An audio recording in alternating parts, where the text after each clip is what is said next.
Coming up next on the Jeff Crilley Show, we're going to meet an investigative journalist who's been honing his craft for 4 decades, and now he's bringing it to a streaming audience. His journey just ahead.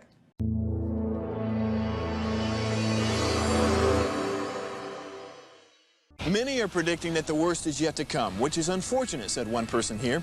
Until now, they've enjoyed the reputation of being the nation's icebox. Watched a burglar in his home this morning by webcam. As a journalist of over 25 years, stories are what make my world turn. Reporting live from the Dallas newsroom tonight, Jeff Crilley, Fox 4 News. But in 2008, I took the jump from my familiar life and started a PR firm from my home. We're talking about anyone with a camcorder like the one I'm using becomes a television network. We started slowly growing the company, and we now have over 100 clients, and we've branched into the world of live digital broadcasting. I now own 8 different TV studios and have a huge team, and the stories that I now get to share are sometimes the most important of my life. Life has a funny way of coming around full circle. This is the Jeff Crilley Show. So I have to confess, as a little kid, I just watched 60 Minutes. I watched all of this great investigative reporting. You remember the late, great Mike Wallace and all that hard-hitting journalism they were doing. Well, often these days, it's hard for local television to use their resources to do that kind of journalism. But somebody who is changing all that is Brian Collister. He is the founder of the Investigative Network. Thanks for coming on the show. Thanks, Jeff. I appreciate the opportunity. Yeah, before we get into what your network is all about, I want to talk about your journalism career. Well, when did it begin? It actually started when I was 16 years old. I started in high school. I lived in Houston and tried out and was selected for a show called Campus Crowd. So I did some pretty hard-hitting interviews, like the interviewing the head cheerleader and the president of the student council. But that was when I first got hooked on television. It was at the very beginning of cable TV. And when Brian first came on my radar screen, it had to be the late 90s, because I remembered going to award banquets and he would be there cleaning up, getting all the awards. And you as well. Well, you're very kind, but you probably have a wing of your house devoted to the trophies that you've won in journalism. I want to show a piece, and this was a clip that was done a few years ago on you. Let's go ahead and roll that now.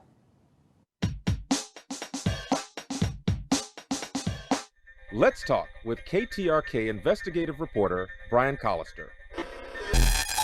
Why are you a clown? You're a sex offender. Oh, why? I've been an investigative reporter for almost 20 years, but I started in broadcasting when I was a junior in high school, being on a cable television show in the Woodlands where I interviewed other students. I watched a lot of news, and it didn't click until I was in school and I was at SAM and I was able to do the radio and was able to do the newscast that we produced. And that's when I finally realized, hey, this is what I want to do for a living. Do you think it's wrong, though, that you're around children? No, I think it's wrong. It's wrong. Are you still doing it? No, not yet. When I got into the industry, I was a general assignment reporter and sort of grew tired of that relatively quickly. We talked to you for a minute, and we'd like to talk to you about your charity. When I was a kid, I was the one who would stick up for the little kid that was getting picked on. And by being an investigative reporter, that's how I see my job. The purpose of journalism is to help people. Brian Collister with 13 Undercover. How are you? I watched a lot of TV news when I was growing up, especially Channel 13, and they have a long-standing reputation for doing hard investigative reporting on corruption and fraud and government waste, and that's what I do. And I do it because I enjoy doing something that makes a difference. And so being at a station that has a history of that, I'm proud to be a part of that, and I want to continue that legacy. Everyone in the country goes to this conference. Actually, not everybody goes to the conference. Most of the districts in town didn't go, but you guys went. 9 times out of 10, I already know the answer. I'm just asking you to see if you're going to be honest. How long have you been a clown? Well, about 3 or 4 years. I think it's... Have you molested any children? No, sir. Once people start coming up to you and thanking you for exposing things that are wrong, you're hooked. I mean, I'm hooked. Brian Collister is one of this year's Let's Talk speakers. Let's Talk is an evening filled with lively, entertaining, and challenging dinner conversation. To purchase tickets, contact 936-294. Investigative journalism has such an important role in our democracy. I mean, we all knew, the Nixon story. What are some highlights from your career? Just helping people on a daily basis, people who've been looked over or had something happen to them that should not have happened and they can't get any resolution. I've had people in my career call me and say, so-and-so at the police department or the district attorney's office said to call you, they couldn't help. So that's rewarding. We've gotten laws passed. We've gotten hundreds of thousands of dollars in taxpayer funds that were stolen, returned to taxpayers. So it's those sort of things that make me feel like the investigative journalism, which as you pointed out, is not done as widespread these days among local and network television stations. That's why I think it's so important that we continue to do it and that we find the new platform to do it, which is where everybody is watching now, in streaming and podcasting. I know it probably had to be tough for you to walk away from the local TV news career. I spent 25 years in the business, not nearly as long as you did, but was that tough? It's very tough. One of the things that I'm sure you're familiar with is there's an energy, there's an excitement every day when you're in the newsroom. And when breaking news happens, or just an event, it can just be a VIP coming to town, whatever it might be, you always have that front row seat. That's exciting. And then the other thing that was exciting for me as an investigative reporter was when those people called with that problem, even though they had called with the problem, or someone else had on their behalf, or maybe a lawsuit was filed, they couldn't get anything done. With one phone call, a lot of times we would get things that they needed or get things done that needed to be changed, and we would get a result. And that becomes addictive. Yes. You realize that the power of the light that these lights and cameras generate, and that's a very powerful tool to be able to use. And it's something you have to understand that it's an honor to be able to do that on behalf of viewers. Sure. You can't take that for granted. So that's all part of the allure of doing it, as well as you pointed out. We're a cog in democracy. We play a central role, and the fewer of us that are doing it, the harder it gets to have the democracy that we all want. Absolutely. Well, I would submit that you're writing the most important chapter in your book. It's what you're doing now. Let's go ahead and roll this tape.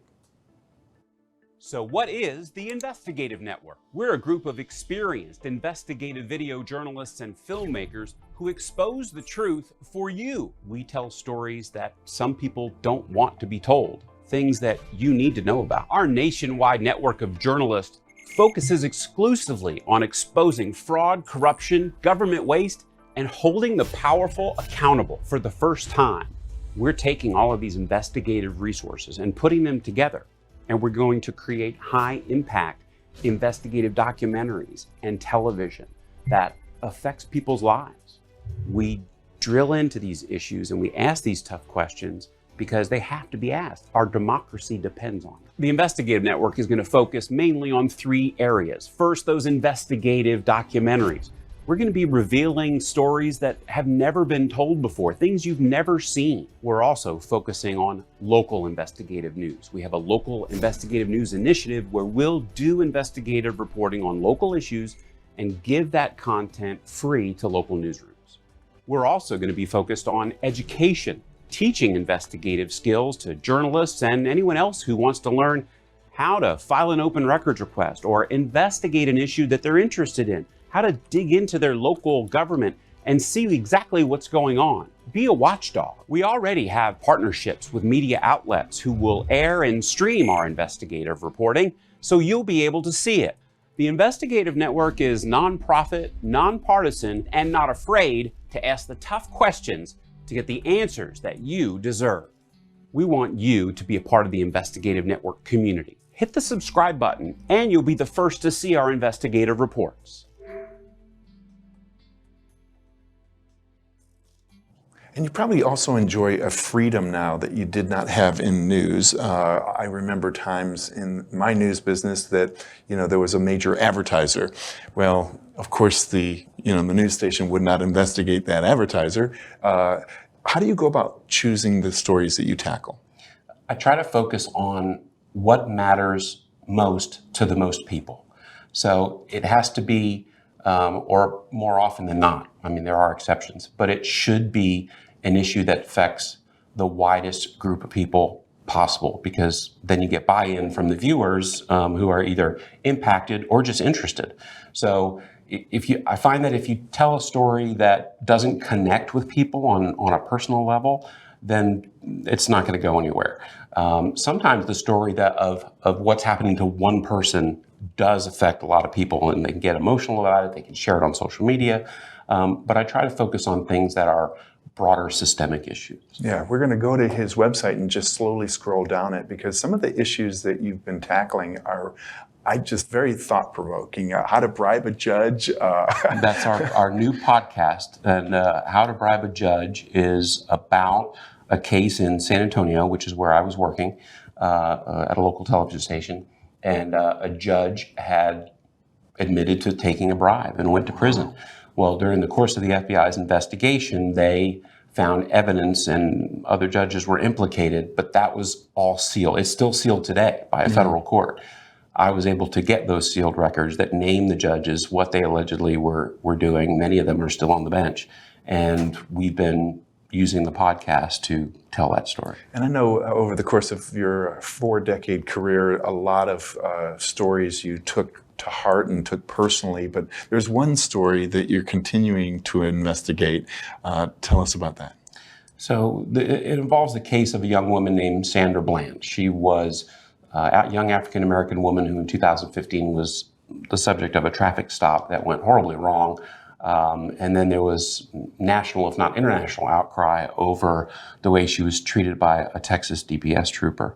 So what you're seeing right now is a copy of, this was actually the first story we did as the Investigative Network. This is cell phone video that Sandra Bland shot herself on her phone that had never been released before, and the family said they were not given during the course of the investigation and during the course of a civil lawsuit that they had against the state of Texas. So we uncovered this piece of evidence. What was crucial about it is, at least in the opinion of the family's attorney and the family, was it disputed, you could see that the officer was not in fear for his life, which was his claim, his defense. I was in fear for my life.